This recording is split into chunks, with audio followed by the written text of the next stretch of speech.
السلام عليكم ورحمة الله وبركاته ومغفرته.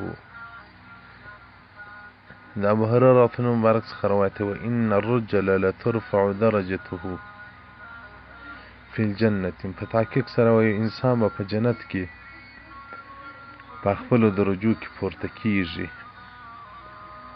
بیا به د انسان غږ وکړي چې دا دومره درجې ماته د څه راکړول سوې، مخ په دنیا کې دومره طاعت نه دی کړی.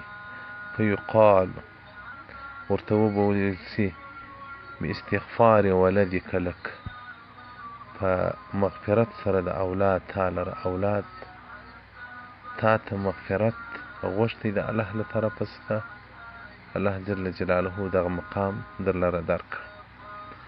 نو کم اولادونه چې پلرونه یې خاورو ته تللي دي، د آخرت په سفر باندې تللي دي، هغه باید د پلار په حق کې مغفرت ډېر وغواړي،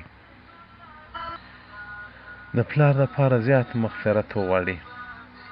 دا دعا ډېره وایي اللهم اغفر له یا اللهم اغفر لأبي ولأمي.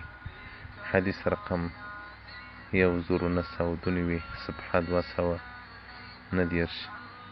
فیض القدیر شرح د جامع الصغیر جلد نمبر 2. والسلام علیکم ورحمة الله وبرکاته.